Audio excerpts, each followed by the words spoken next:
Bonjour, bienvenue à tous pour ce petit cours de géométrie à l'ancienne. Alors à l'ancienne, ça veut dire comme les mathématiciens grecs. Donc ils n'utilisaient que une règle non graduée et un compas. Donc règle non graduée, vous n'utiliserez pas les graduations qu'il y a dessus évidemment, et un compas tout simple avec une petite vis. Et donc on va essayer de tracer toutes les figures qui sont demandées simplement à l'aide de cette règle non graduée et de ce compas. On utilise une feuille blanche si possible pour ne pas utiliser en trichant les lignes du cahier. Alors, la première des méthodes à connaître, c'est la construction de la médiatrice. Alors, la médiatrice d'un segment, c'est la droite perpendiculaire qui passe par le milieu du segment. Donc, pour construire un segment, on va choisir une droite. Et attention, on n'utilise pas le bout du dessin comme ça de la droite, puisqu'une droite, en réalité, c'est infini. Alors, il y a deux sortes de points en géométrie qu'on va dessiner, les points qu'on choisit et les points qu'on construit. Quand on choisit un point, on fait une petite croix. Et là, on a bien deux points qui ont été choisis.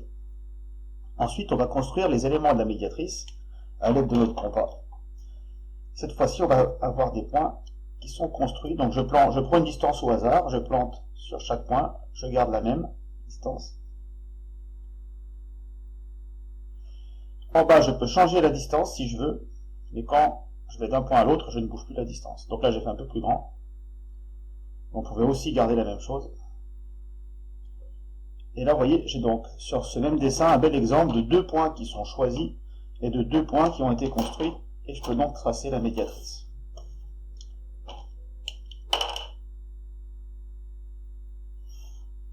Alors, le gros avantage de la médiatrice, c'est qu'elle permet d'avoir une droite perpendiculaire sans équerre.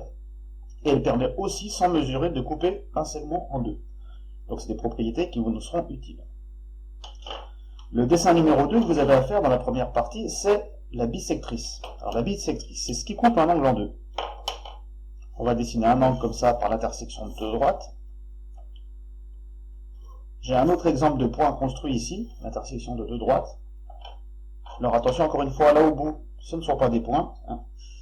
Et donc pour faire la bisectrice, on va prendre deux points à la même distance de l'intersection. Pour ça, on prend le compas, on fait un écartement au hasard. On trace un arc de cercle. Donc j'ai forcément ici deux points qui sont à la même distance. Ensuite, je change ou pas l'écartement du compas. Et je construis un point ici, au milieu des deux autres.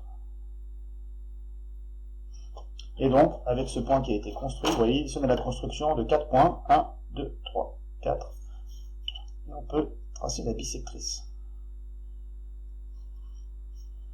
Voilà. Pour la petite histoire, il est impossible de couper un angle en 3 à la règle compas. Ça a été un problème qui a hanté les maths pendant très longtemps, et c'est impossible de le faire à la règle compas, de couper un angle en 3.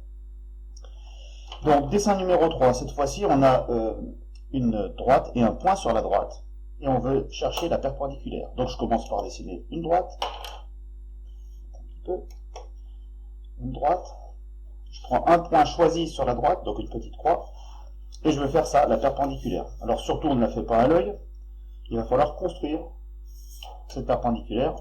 On va utiliser les propriétés de la médiatrice qui sont au-dessus. Donc cette fois-ci, c'est comme si on avait déjà à l'avance ce point-là. Donc on va commencer par fabriquer les deux points du segment. Comme ils doivent être à la même distance, on utilise le compas. Je plante mon compas ici, je prends une distance au hasard. De l'autre côté aussi. Et là, j'ai plus qu'à prendre un arc de cercle quelconque, un peu plus grand forcément. J'ai pas besoin de le faire en dessous, parce que j'ai déjà deux points. Le point choisi au départ, plus le point construit.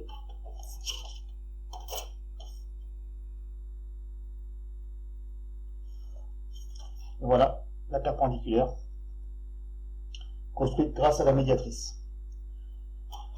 Ensuite, autre cas de figure, cette fois-ci, si, c'est la question 4, j'ai un point à l'extérieur de la droite. Ma droite, un point à l'extérieur de la droite. Et cette fois-ci, là, je veux construire, normalement pour une équerre, on fait glisser l'équerre le long de la droite, ici, jusqu'à remporter la perpendiculaire. Donc je veux construire cette droite-là, mais évidemment, là, j'ai rien du tout pour le faire. Il faut que je fabrique des éléments de la médiatrice. Donc on va commencer en fait par ce point-là, et fabriquer les deux autres. Alors pour ça, on prend une distance au hasard, je plante mon compas, et je fais deux petits arcs de cercle sur la droite. Et depuis ces deux petits arcs de cercle, je vais monter un petit peu, je peux construire le point qui est en dessous. Je prends la distance que je veux. Je peux changer là. En voilà un. Et comme ça, on va voir la perpendiculaire. Et ça y est, j'ai fait une droite perpendiculaire, encore une fois en utilisant les propriétés de la médiatrice. Alors il existe une autre méthode pour faire ça, je vous demanderai de me rendre toutes les méthodes que j'ai proposées. Donc ça c'est une première façon qui est basée sur la médiatrice. Il existe une autre bien pratique. Je recommence avec ma droite ici, mon point n'importe où à l'extérieur, et on va utiliser les propriétés de la symétrie. Ça veut dire qu'on va imaginer que je plie la feuille sur cette droite, donc ce point là va se replier ici. On aura le symétrique en face. Pour faire ça, on va prendre deux points au hasard sur la droite, mais vraiment au hasard, n'importe où. Ensuite, on prend son compas, on prend cette distance avec ce point, et comme c'est symétrique, cette distance c'est la même en dessous. Donc il est quelque part là-dessus. Pour l'autre point, c'est la même chose. Je reprends la distance au départ, et je me balade. Et effectivement, je construis bien cette fois-ci un point, l'intersection de deux arcs de cercle. Et là, rien qu'avec deux traits de compas et deux points choisis au hasard, j'arrive à obtenir cette perpendiculaire. Alors, attention, c'est plus la médiatrice parce qu'elle n'est pas au milieu des deux segments. Des deux points, pardon, du segment. Voilà, ça c'est très utile à retenir quand on fera les hauteurs d'un triangle, hein, parce que là vous avez un triangle. Donc vous voyez, là on a la hauteur d'un triangle. Donc ça c'est très pratique comme méthode. C'est pour l'exercice d'après. Dernier cas de figure, les droites parallèles. Donc cette fois-ci, si par exemple j'ai une droite, ici, et que je veux un point à l'extérieur de la droite, je vais fabriquer la parallèle, je le fais avec ma règle vite fait là, voilà, comme ça. Alors forcément, ici, nous c'est pas ce qu'on veut. On ne peut pas le faire à l'œil, on veut le faire construire la règle de compas. Donc il y aurait une méthode un petit peu bourrin, mais qui marche, qui serait de faire les deux méthodes précédentes.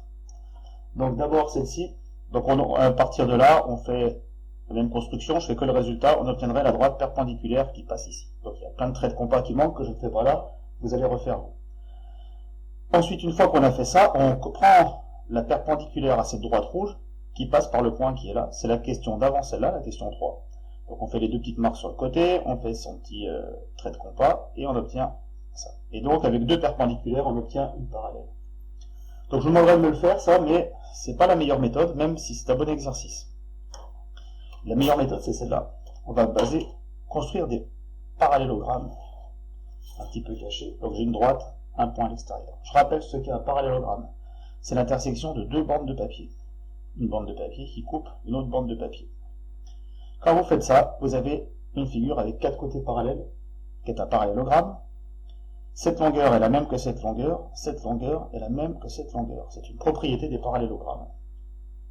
Donc, une fois qu'on a vu ça, on va essayer de refaire la même chose. Donc ce point à l'extérieur, ce serait le point qui est là. Alors, on va les appeler le point A. La droite D, c'est la droite D qui est ici. Donc j'ai besoin de ces points qui sont là-dessus, sur la droite D. Et là, à nouveau, ce qui est joli, c'est que je prends deux points au hasard complètement. Allez, un ici, un ici. Vous voyez, c'est une petite croix prise au hasard. Et je vais jouer sur les distances. Donc la distance du côté sur la droite qu'elle a, eh ben, elle va se reporter en dessus.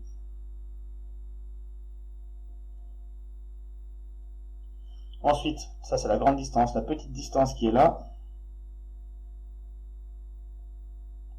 je la reporte au côté qui est en face. Et donc j'obtiens ce point-là qui a été construit, et je peux tracer directement la parallèle à ma droite D. Donc voilà comment il faut faire pour tracer la parallèle à une droite, avec que simplement deux traits de compas. Une méthode très pratique. Voilà, je vous demande de me refaire tout ça au propre. Je veux voir les tracés apparents. Hein, vous pouvez faire tout écran de papier, mais je veux voir les petits tracés là. Je dois bien faire la différence entre les points que vous avez construits, donc une belle petite croix quand vous plantez votre compas, vous choisissez un point. Les points choisis par contre. Pardon, je me suis trompé, les points qui sont choisis, petite croix, et les points qui sont construits, une petite croix aussi, mais formée par les arcs de cercle du compas. Voilà, c'est à vous de jouer, à faire les exercices suivants. Donc ça au propre, exercice suivant. et vous me contactez par mail ou par Prodoc si ça va pas. Mon mail, je rappelle, c'est olivier.freza@ac-lyon.fr.